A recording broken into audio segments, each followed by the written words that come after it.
Welcome back after the break. आप देख रहे हैं program visa guide and I am your host Sara Ilyas. Break पे जाने से पहले हम बात कर रहे थे, इनफैक्ट बात करना स्टार्ट की थी बिजनेस वीजा के बारे में। उसकी हम फर्दर डिटेल में जाएंगे, मजीद डिस्कस करेंगे और डिफरेंट डायमेंशंस और एंगल से उसको आपके लिए मजीद क्लैरिफाई करेंगे और ये सब करेंगे मिस्टर मुदस्सिर जी। तो हम बात कर रहे थे कि आप अपनी स्किल्स के हवाले से सबसे पहले जो है ना उसको आप रजिस्टर कर सकते हैं। उसके लिए ऑनलाइन सिस्टम मौजूद है और वो कहलाता है employment pass eligibility certificate application system EPEC। और इसकी वेबसाइट का जो एड्रेस है वो है EPEC www.epec.mom.gov.sg। और ये लिंक आई होप हमारी टेलीविजन स्क्रीन पे भी आप देख सकते हैं। यहाँ पे आप जाएं, विजिट कीजिए और सारी इंफॉर्मेशन आपके सामने आ जाएगी। और ये ministry of man power Singapore जो है उनकी वेबसाइट है, वहां से आपको ये एप्लीकेशन है। The employment pass eligibility certificate is for foreigners who wish to have some time to look for a job in Singapore. The EPEC grants the holder up to a 1-year social visit pass, SVP कहलाता है ये। The EPEC is issued on a one-time basis and is non-renewable.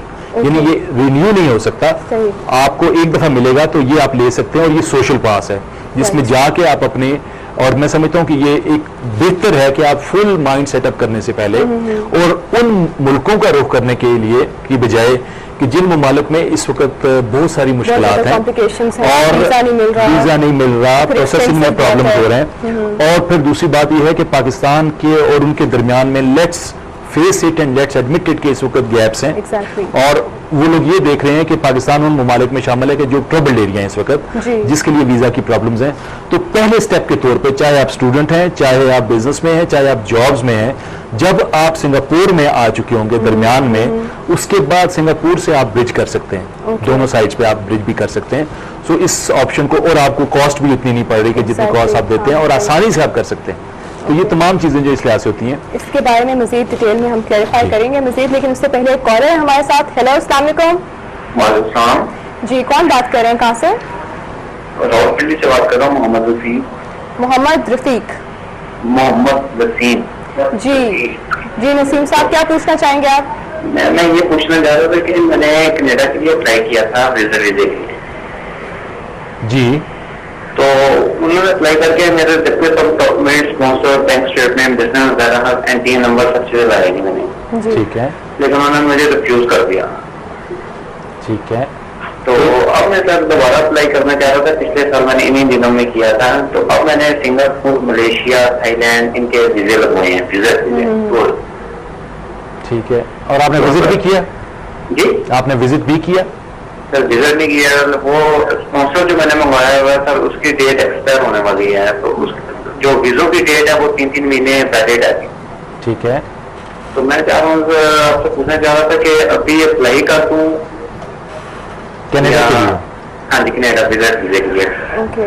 ठीक है। Canada के लिए असल में position ये होती है कि कनाडा आपको रिफ्यूजल जो मिलता है उसमें जो, अगर तो आपके हालात वही हैं जो कि जिस दफा पिछली दफा जब आपने अप्लाई किया था उनमें कोई इंप्रूवमेंट नहीं हुई है किसी भी तरह से, जैसे फर्ज करें आपका बिजनेस अगर आपने अप्लाई किया था या जो ऑब्जेक्शंस उन्होंने आप पे रेज किए थे उनके जवाब देने की पोजीशन में आप में नहीं है और इंप्रूवमेंट नहीं हुई है, तो फिर मैं नहीं समझता कि आपको अप्लाई करना चाहिए। पहले आप अपनी जो फाइनेंशियल स्टैंडिंग्स हैं और तमाम चीज़ों पे जब तक आप खुद कन्विंस नहीं है कि यस मैं इस पोजीशन में हूँ, तो फिर आपको करना चाहिए। दूसरी बात यह है कि एक आम तासुर ये है कि लोग ये करते हैं कि किसी भी बड़े मुल्क के लिए या जिसमें है उसके लिए वो समझते हैं कि सिर्फ वीज़े ले लेना, सबसे पहले वीज़े ले लें और फिर उसके बाद उस मुल्क के लिए अप्लाई करें। ये एक खाम ख्याली है। जिसको वीज़ा मिलना होता है उसको ब्लैंक पासपोर्ट पे भी वीज़ा मिल जाता है, उसके अपने क्रेडेंशियल्स पे मिलता है। ठीक है। तो इसलिए आपने अगर वो वीज़ाज लिए हैं तो उन पर आपको ट्रैवल करना चाहिए अगर आपका कोई ऑब्जेक्टिव था। और ये जो वीज़ाज है इसके लिए जब तक आपके अपने हालात आप खुद अपने आप को महसूस नहीं करते कि जी बहुत सारी बेहतरी आई है, वीज़े को अप्लाई मत कीजिए। वो तो बहुत सारी बेहतरी आई है। जो उन्होंने मेरा ऑब्जेक्शन लगाया था, सिर्फ उन्होंने मुझे ये ऑब्जेक्शन लगाया था ट्रैवल हिस्ट्री नहीं है आपकी, बस। ठीक है। अब देखिए, आपने अभी भी वही बात हो जाती है कि आपने वीज़ाज तो लिए हैं लेकिन आप ट्रैवल नहीं कर रहे।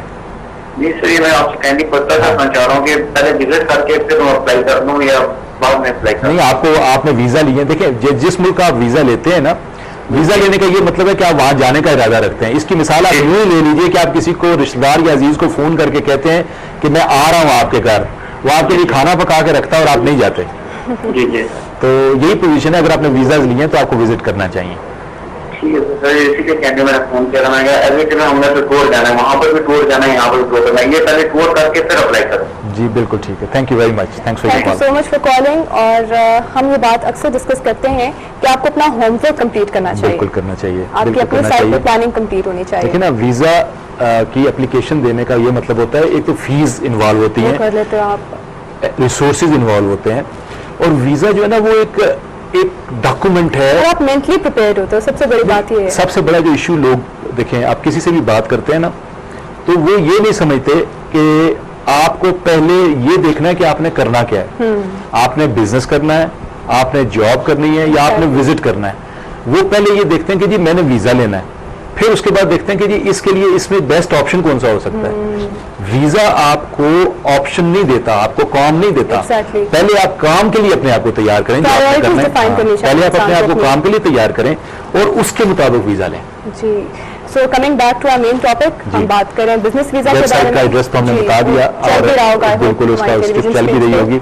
अच्छा, जब आप इस वेबसाइट पे जाते हैं सारा, तो वहां पे एक तो यही जो मैसेज मैंने अभी पढ़ के सुनाया, वो मैसेज आता है, और उसके बाद उस पे नीचे बटन्स हैं, ओके। और नेक्स्ट लिखा होता है। आप उस नेक्स्ट के बटन ये हम पे इसलिए बता रहे हैं कि आपको कोई कंफ्यूजन ना हो, और आप मतलब थोड़े से अवेयर हो जाओ सिस्टम से कि जिस Exactly. सिस्टम पे आप जा रहे हैं तो वो कैसे काम करेगा।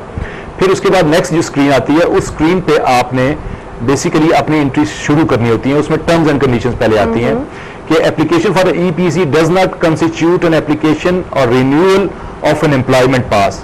The EPEC is not a prerequisite to an application for a renewal, यानी रिन्यूअल के लिए आप इसको नहीं करने के लिए नहीं। अगर आपका कोई और कॉन्ट्रैक्ट है, जैसे फर्ज करें आपकी एम्प्लॉयमेंट का कॉन्ट्रैक्ट है, या कोई ऑलरेडी मौजूद है, कॉन्ट्रैक्चुअल बेसिस पे, तो वो कॉन्ट्रैक्ट के लिए अगर मौजूद है तो उसके लिए ये रिक्वायरमेंट नहीं है कि आपने ईपीईसी जरूर साथ लगाना है। Okay, this is for the first time only, जब आपने ये काम फर्स्ट टाइम करना अगर आप है। अप्लाई कर रहे हो, जा The रहे हो। EPC is issued on a one-time basis and is non-renewable. ये पहले भी बताया गया है। The information set out in your application for an EPEC is true and correct to the best of your knowledge. With reference to your EPEC application, you are to give consent to the government of Singapore to obtain from and verify information with any person, organization or any other source for assessing your application. Okay. So mainly देखा ये जाता है, या सोच बहुत सारे लोग ये लेते हैं कि जी जो फॉर्म्स, ये जो एप्लीकेशंस, ये जो डॉक्यूमेंट्स हमने लगा दिए हैं, ये मे भी वेरीफाई ना हो। ये मे भी वाला जो लफ्ज है ना, इसको निकाल देना खत्म चाहिए कर देना चाहिए, और वही डॉक्यूमेंट्स लगाइए। आपके लिए जो भी आप हैं, आपके लिए कुछ ना कुछ दुनिया में कहीं ना कहीं और दूसरी मौजूद बात है। है, अपना 100% आप दें, जी बिल्कुल, कोई भी एम्बिग्युइटीज नहीं रहनी चाहिए, एम्बिग्युइटीज नहीं आपकी रहनी साइड से। चाहिए, मिसलीडिंग इन्फॉर्मेशन नहीं होनी चाहिए, और ऐसा नहीं होना चाहिए कि जिसमें आप हमेशा के लिए अपने रास्ते बंद कर लें। ये तो पहले उनका एक आ जाता है, डिस्क्लेमर आता है, और उसके बाद बेसिकली एक स्क्रीन आएगी कि जिसमें न्यू एप्लीकेशन, और जैसे मैंने पहले जिक्र किया था कि अगर आपने पहले किया हुआ है वहां पे, तो उसके लिए दो ऑप्शंस आ जाएंगे। तो उन दोनों में से आपने न्यू एप्लीकेशन वाला ऑन लेना है। और थोड़ा सा मैं बताऊंगा उस इंफॉर्मेशन का कि जो कि गैजेट लोगों को करनी चाहिए पहले इस फॉर्म को फिल करने से पहले। एक तो आपकी डिटेल्स होती हैं, जो नाम होता है, तारीख पैदाइश होती है, नेशनैलिटी होती है, Basic information पासपोर्ट वगैरह नंबर वगैरह हो गया, एड्रेसेस हो गए, ये तमाम चीजें करने के अलावा जो मेन उसके बाद जो उनके काम की चीज है वो ये है कि जो भी आपकी क्वालिफिकेशन है, जी, नो मैटर कि क्या है, कितनी भी आपने क्वालिफिकेशन दी Honestly उसको mention है, करें। आपने उसके मुताबिक लिख देना उसमें, जी। और स्टेप बाय स्टेप आता जाएगा, कंट्री का नाम आएगा, मुख्तलिफ फिर आएगा कि आपका लेवल कौन सा है, डिप्लोमा लेवल है, सर्टिफिकेट लेवल है, डिग्री है, क्या चीज है, वो तमाम आप फॉर्म फिल करते चले हम करते जाएंगे। रहेंगे। और जब आप उसको कंप्लीट करेंगे तो आपको इंस्ट्रक्शन मिल जाएगी कि जी ये आपका रजिस्ट्रेशन नंबर है, इस लिहाज से ये मिनिस्ट्री ऑफ मैन पावर के पास जो है ये आ चुका है, और उसका प्रोसेसिंग आपको कंफर्मेशन मिल जाएगी कि आपकी एप्लीकेशन जो है वहां तक पहुंच चुकी है। जी बिल्कुल, और इसके और साथ ये ही- थ्रू कंसल्टेंट्स भी कर सकते हैं आप, और खुद भी कर सकते ऑनलाइन भी कर सकते हैं, खुद भी और कंसल्टेंट्स के थ्रू भी। जी। जी, हमारे साथ एक कॉलर है लाइन पे। हेलो, अस्सलाम वालेकुम। हेलो, हेलो, अस्सलाम वालेकुम जी। वालेकुम सलाम जी, कौन बात कर रहे हैं? सैयद मोहम्मद सलीम बात कर रहा हूँ। जी सलीम साहब, क्या हाल है आपका? अल्लाह का शुक्र है, शेखुपुरा से बोल रहा हूँ जी। जी जी, क्या पूछना चाहेंगे? हाँ जी, बहुत अच्छा आपका प्रोग्राम चल रहा है, जी बहुत शुक्रिया। बहुत बेहतरीन इंफॉर्मेशन मिल रही है। मैंने पहले भी फोन किया था, शायद आपको याद हो। जी हमें बिल्कुल याद है जी। अब मैं अपने जॉब के सिलसिले में पता करना चाहता था कि मैं PTCL से हूँ, बिलोंग करता हूँ और रिटायर हो गया हूँ। ठीक है। और मैं 2008 में रिटायर हुआ था। अब तक मुझे कोई भी जॉब जो है ना नहीं मिली मुझे कम्युनिकेशन में। सही। और भारत में मैंने अप्लाई किया, जॉब में अप्लाई किया और कहीं भी मुझे अपनी फील्ड में नहीं मिली। मेरी आपसे ये गुजारिश होगी कि जब आप बात करते हैं ना तो जो ऑर्गेनाइजेशंस होते हैं उनके नाम नहीं लिया करते इस तरह के उसमें प्रोग्राम्स में। शुक्रिया। तो बहरहाल आपके लिए मैं समझता हूँ कि आप कम्युनिकेशन के हैं, टेलीकम्युनिकेशन के हैं। सिंगापुर के मतलब आप जानते होंगे कि सिंगापुर हब की हैसियत रखता है। जितने कम्युनिकेशन के काम हैं, जितनी वहाँ पे मेरा ख्याल है बहुत सारे बिजनेसेस मौजूद हैं और आप घर में बैठ के यही जिसका हमने जिक्र किया अभी जो EPEC है, ये सर्टिफिकेट है, इस सर्टिफिकेट पे बगैर कोई इन्वेस्टमेंट ज़्यादा किए आप अपनी एप्लीकेशन उनको दाखिल कर सकते हैं। थोड़ी सी उनकी शायद फीस है उसकी प्रोसेसिंग की, आप दे के दाखिल कर सकते हैं और आपको जब एलिजिबिलिटी उसकी मिल जाती है आप तो सिंगापुर में आई एम श्योर कि आपको आपकी फील्ड का काम जरूर मिलेगा। हाँ जी, मैंने इसीलिए आपके प्रोग्राम में बार बार फोन कर रहा हूँ कि शायद आपके प्रोग्राम के हिसाब से कि शायद मुझे जॉब मिल जाए और आपको दवाई नहीं हम। बहुत शुक्रिया। आपके प्रोग्राम को आपके जितने भी लोग हैं वो सोने मिठड़े और क्या कहते हैं बर्फ भी देते हैं ढीले और सोने हो बड़ी अच्छी। मैं इतनी दूर बैठा तो देख रहे हैं आप। बहुत शुक्रिया जी, बहुत शुक्रिया आपकी कॉल का, बहुत शुक्रिया। बहुत बहुत शुक्रिया कॉल करने का और आई होप इनको इंशाल्लाह जल्दी इनकी मतलब कि इनके उसके अकॉर्डिंग जो है जॉब मिल जाएगी जी। और इसी के साथ ही टाइम हो गया एक छोटी सी कमर्शियल ब्रेक का। ब्रेक के बाद वापस आएंगे और बिजनेस वीजा के बारे में मजीद डिटेल में बात करेंगे। इसको किस तरह से कैटेगराइज किया जाता है, किस तरह से आपने एक्वायर करना है, ये सब कुछ आप जानेंगे एक छोटी सी कमर्शियल ब्रेक के बाद।